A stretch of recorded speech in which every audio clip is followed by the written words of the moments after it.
అందరికీ నమస్తే. ఇప్పుడంతా గ్రామాలలో, ఊర్లలో లేకపోతే హైదరాబాద్లో అందరికి ఒకటి పికర్ పడ్డది. ఈ 22A నిషేధ జాబితా మనం కొనడానికి లేదు, అమ్మనికి లేదు. మన తాతల నాటి ఆస్తులు, ఇండ్లు 30-40 ఏళ్ళకి ఉన్న ఇండ్లు కూడా తీసుకుపోయి దానిలో పెట్టేసినారు. దాని మీద పొంగులేటి శ్రీనివాసరెడ్డి, రేవంత్ రెడ్డి పూటకో మాట మాట్లాడుతున్నారు.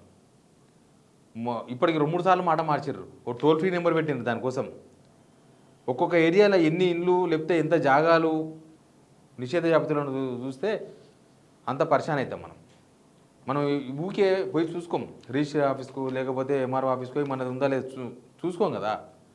ఎవరైతే రిజిస్ట్రేషన్కి పోతున్నారో వాళ్ళకి అర్థమవుతుంది, ఎవరైతే లోన్ల కోసం పోతున్నారో వాళ్ళకి అర్థమవుతుంది, ఎవరైతే డబ్బులు దాన్ని తీసుకొని వాళ్ళకి ఇస్తాం కదా మనం మార్ట్గేజ్ కింద లేకపోతే జీపీఏ అట్లాంటి ఆడ మీరు ఆఫీస్కి పోతే అర్థమైపోతుంది. మొత్తం సీన్ మొత్తం సితార్ అవుతుంది. 1 కోటి ఎకరాలు అన్నారు కదా. ముందు సబ్స్క్రైబ్ చేయండి, షేర్ కూడా చేయండి. నిజానికి ఈ గవర్నమెంట్ భూముల చుట్టూ తిరుగుతుంది అనుకున్నాను. అందరం అదే అనుకున్నాం, భూముల చుట్టూ. కాదు, వీళ్ళు భూముల మీదనే పడ్డారు. ఏకంగా వచ్చి ఇండ్ల మీద పడరు. వచ్చి కొన్ని ఏరియాలు నా దగ్గర ఉన్నాయి, మొత్తం డాటా నా దగ్గర లేదు. ఎందుకంటే గవర్నమెంటే ఆ 22A జాబితాలో ఉన్న ఆ నిషేధ జాబితాను మొత్తం ఎత్తేసింది. మోసం, అది ఎత్తేయడం కూడా మోసమే. 22Aలో ప్రభుత్వ భూములు, దేవాదాయ శాఖ భూములు ఇంకేమైనా ఉంటే అవి అసైన్ భూములు, అవి పెట్టాలి. అవి రిజిస్ట్రేషన్ చేయదు, అమ్మనికి లేదు, అవి గవర్నమెంట్ భూములు కాబట్టి. కానీ ప్రైవేట్ భూములు కూడా అమ్ముకోవద్దంటే ఎట్లా? అది ఏందో, దీనిలో ఇంకా సెటిల్మెంట్ ఏందో, దీనిలో మతలబ్ ఏందో. నేను ఏదో పేపర్లో చూసిన, CCLA ఆఫీస్ ఉంటుంది ఇక్కడ నాంపల్లిలో. CCLA ఆఫీస్ అంటే ఈ రెవెన్యూకి సంబంధించి చాలామందికి తెలుసు. వాళ్ళు వచ్చి వాళ్ళకి ఏమైనా సమస్య ఉంటే ఇక్కడ పరిష్కరించుకునే ప్రయత్నం చేస్తారు. ఇట్లాంటి CCLA ఆఫీస్ ఒక ప్రైవేట్ CCLA ఆఫీస్ నడుపుతున్నాడంట పొంగులేటి శ్రీనివాసరెడ్డి. పేపర్లో చూసిన వార్త చెప్తున్నా. ఇంకొక CCLA ఆఫీస్ నడుస్తుందంట ఇక్కడ రిటైర్మెంట్ వాళ్ళందరికీ తీసుకుపోయి ఆడ పెట్టుకుంటారంట. ఇక రేవంత్ రెడ్డి ఇద్దరు దోస్తాను అదే నడుస్తున్నట్టుంది. ఎంఆర్ఓల ఆర్డీఓలు ఆయన, CCLA రిటైర్మెంట్ అయితే ఈయన. ఏది ఈ నిషేధ జాబితాలో పెద్ద స్టోరీ చెప్తున్నారు. ఇవి అబద్ధమా నిజమా అనేది పొంగులేటే చెప్పాలి. ఇంతవరకు ఖండించలేదు కాబట్టి అడుగుతున్నా. టోల్ ఫ్రీ నెంబర్ పెట్టారు కదా, టోల్ ఫ్రీ నెంబర్కి ఫోన్ చేస్తే ఆ నెంబరు ఆ CCLA ఆఫీస్కి పోతుందంట, పొంగులేటి వాళ్ళ ప్రైవేట్ ఆఫీస్కి పోతుందంట. అక్కడి నుంచి ఫోన్ చేసి సెటిల్మెంట్ చేసుకుంటారని మొన్న క్రిషాంక్ ఫోన్ ప్రెస్ మీట్ పెట్టి మాట్లాడుతున్నాడు బీఆర్ఎస్ లీడర్. దాన్ని కూడా ఖండించలే వాళ్ళు.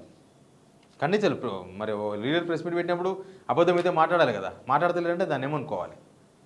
ఈ నిషేధ జాబితాలో పెట్టింది అందుకోసమేను. ఫస్ట్ నుంచి వీళ్ళు మాట్లాడిన మాటలు చెప్తా ఎంత కామెడీ ఉన్నాయంటే, ఒక మినిస్టరు, చీఫ్ మినిస్టర్ ఇద్దరు. అసలు ఈయన రేవంత్ రెడ్డి ఏమన్నా అంటే నాకు తెలియదు అన్నాడు. ఫస్ట్ నాకు తెలియదు, ఇదంతా నాకు తెలియకుండా జరిగింది, లేదు దీని మీద విచారణ జరపాలి, ఖచ్చితంగా దీన్ని విచారణ జరుపుతాం, ఈ అధికారులు ఎవరు చేసిండో వాళ్ళ మీద ఎంక్వైరీ చేస్తామన్నాడు, వాళ్ళ మీద చర్యలు తీసుకుంటామన్నాడు రేవంత్ రెడ్డి. ఒక 2 డేస్ తర్వాత ఏమంటుంది తెలుసా? నిషేధ జాబితాలో ఉంటాయి, ఎవరైతే రిజిస్ట్రేషన్కి పోతారో అవి పరిశీలించాలంట వాళ్ళు, ఎంఆర్ఓ ఆర్డీఓ వాళ్ళు పరిశీలించి ఒక 2 డేస్ తర్వాత అన్ని పేపర్లు చూసుకున్న తర్వాత కరెక్టే ఉంది అనుకుంటే రిజిస్ట్రేషన్ చేయాలి, లేకపోతే రిజెక్ట్ చేయాలి. అర్థమైంది కదా. తర్వాత పొంగులేటి శ్రీనివాసరెడ్డి 22Aలో ఇంత పెద్ద సమస్య అయితే నాకు తెలియదు, ఆఫీసర్లు ఎవరో చేసినారు, దాని మీద మేము ఖచ్చితంగా చర్యలు తీసుకుంటాం. ఇద్దరు గవర్నమెంట్లో A1 A2 సారీ 1-2 కదా, A1 A2 కాదు 1-2 అని చెప్పుకునే వాళ్ళు ఇద్దరు, సీఎం పొంగులేటి. నేనే నెంబర్ 1 నేనే నెంబర్ 2 అని చెప్పుకునే ఇద్దరు మొత్తం భూములను అన్ని లాగి వేసేసి ఎవరన్నా పోతే అది కరెక్ట్ ఉందో లేదో చూసి చేస్తారంట. అంటే 40 ఏళ్ళకి ఉన్న గవర్నమెంట్ అని గుడ్డి గవర్నమెంట్లా? ఇలా గవర్నమెంటే పెద్ద పత్తిది గవర్నమెంటా? అసలు ఈ గవర్నమెంట్లో ఏం జరుగుతుందో ఎవరికి అర్థం కూడా అయితే లేదు. దీని మీద ఇది మామూలు స్కామ్ కాదంటారు అందరూ, ఇది చాలా పెద్ద స్కామ్ అంటున్నారు. ఇప్పటిదాకా ఏ గవర్నమెంట్ చేసిన స్కామ్ అంటున్నారు అందరూ. మరి ఇంత పెద్ద స్కామ్కు వాళ్ళిద్దరే, మిగతా వాళ్ళు ఎవరు మాట్లాడతలేరు. మిగతా వాళ్ళంతా వాళ్ళకేం తెలియదేమో. మరి ఇద్దరే, నెంబర్ 1 నెంబర్ 2 ఇద్దరే మాట్లాడుతారు. రేవంత్ రెడ్డి, పొంగులేటి శ్రీనివాసరెడ్డి నాకు తెలియదు నేను తెలుసుకుంటా చూస్తా అని చెప్పిన మనిషి, ఆయన కూడా రేవంత్ రెడ్డిది తప్పు అయిపోయింది అని గుర్తుందా మీకు? తప్పు అయిపోయింది, నేను అధికారితో మాట్లాడతా అన్నాడు పొంగులేటి. రేవంత్ రెడ్డి ఎప్పుడైతే ఇది 2 డేస్ తర్వాత రిజిస్ట్రేషన్ కొనే వాళ్ళకు 2 డేస్ తర్వాత పరిశీలించి రిజిస్ట్రేషన్ చేయాలని చెప్పిండో, పొంగులేటి కూడా మాట మార్చిండు. పొంగులేటి ఏమంటాడు ఇప్పుడు, నిషేధ జాబితా తప్పు కాదంట, నిషేధ జాబితా తప్పేం లేదంట.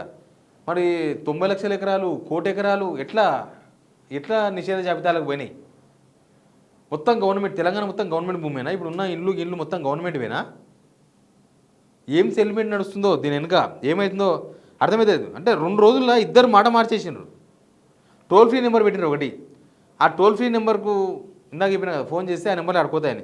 దానికి 980 మాత్రమే కాల్స్ వచ్చినాయంట. అంటే సమస్య లేదన్న పొంగులేటి సమస్య చెప్పదలుచుకుండా 980 కాల్సే వచ్చినాయంటే ఇన్నే సమస్యలన్నీ చూసుకుంటారు జనాలు. చూసుకుంటే మీ కథ చెప్తాడు కానీ చూసుకుంటలేరు జనాలు, చక్కగా చూసుకుంటలేరు.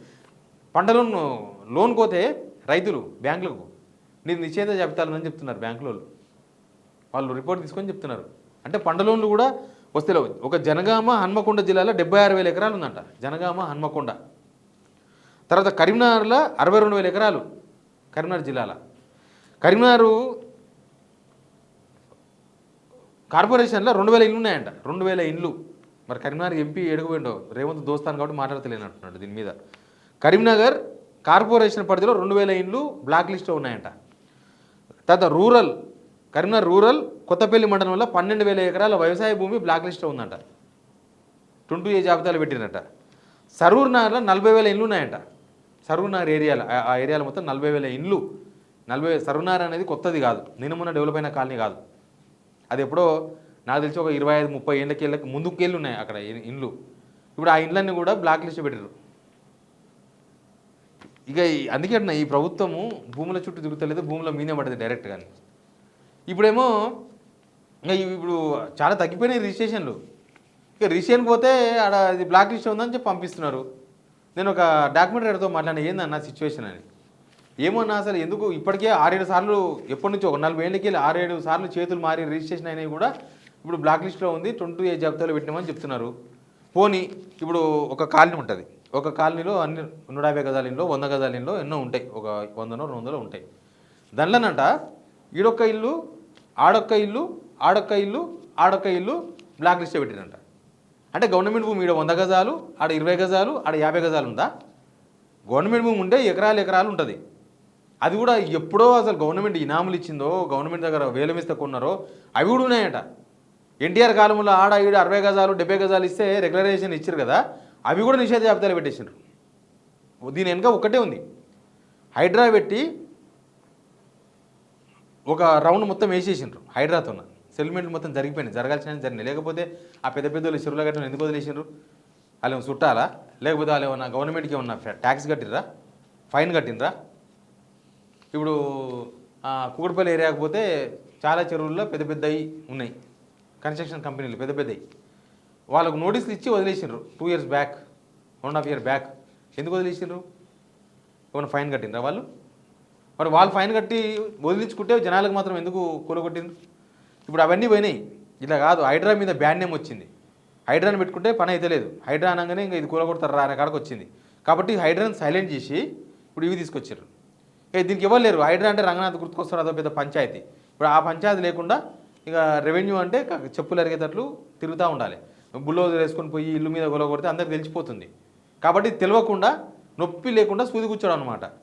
ఇప్పుడు ఇయ్యాల కాదు, నువ్వు ఇంకొక సంవత్సరం తర్వాత రిజిస్ట్రేషన్ ఆఫీస్కి పోయినావు అనుకో, ఇల్లు అమ్ముదామనో ఇంటి మీద లోన్ పెట్టుకుందామనో ఇంకేదో పర్మిషన్ కోసం పోయినావు అనుకో, అప్పుడు ఇది 22A జాబితాలు ఉంటుంది. అప్పుడు తెలుస్తుంది అనమాట. అప్పుడు ఇంకా ఎవరినో పట్టుకొని కాలనీలు పట్టుకొని సెటిల్మెంట్ చేయించుకోవాలి. పొలాల మీద కూడా అదే కథ. పొలాలు అమ్ముదామన్నా, పొలాలకు లోన్ తీసుకుందామన్నా ఏం తెలియదు మనకి. ఇప్పుడు మనం ఎప్పుడైతే బ్యాంకుకు పోతామో, ఎప్పుడైతే దాన్ని అమ్ముదాం అనుకుంటామో, ఎప్పుడైతే మనం పంచుకోనో లేకపోతే తండ్రి పేరు మీద కొట్ల పేరు మార్చుకుందాం అనుకుంటామో, ఆడపోతే కాదు, ఏంటంటే బ్లాక్ లిస్ట్లో ఉంది, ఇది నిషేధ జాబితాలో ఉంది. అప్పుడు ఎవరికి కాలు పట్టుకోవాలో, ఎవరికి పైసలు ఇవ్వాలనో, మొత్తం ఏం రాజ్యం నడుస్తుందో ఏం అర్థమైతే లేదు. అంటే గవర్నమెంట్ క్లారిటీ ఉండాలి. అధికారులు తప్పు చేస్తే, ఒకవేళ ఆఫీసర్స్ తెలియక తప్పు చేసిన అనుకుందాం, వాళ్ళేం తప్పు చేయరు. ఆఫీసర్స్ వీళ్ళు చేపిస్తేనే చేస్తారు తప్పులు, వీళ్ళు చేయకపోతే వాళ్ళు తప్పులు చేయరు. ఇప్పుడు ఆఫీసర్ల మీద నూకిండ్రు 2 రోజులు, ఆ 2 రోజులు అయిపోయినాయి, అట్లా కాదు ఇదే కరెక్ట్ అంటారు. ఇప్పుడు వీళ్ళు అధికారులు తప్పు చేసిరన్న వాళ్ళు, నాకు తెలియదు అన్న రేవంత్ రెడ్డి, ఇది పొంగులేటి ఏమన్నాడు, తప్పైందన్న పొంగులేటి, ఇప్పుడు అవే కరెక్ట్ అంటున్నారు. ఇంకా దీన్ని ఏమనాలి మరి? మీరే చెప్పండి కామెంట్ బాక్స్లో. Please subscribe.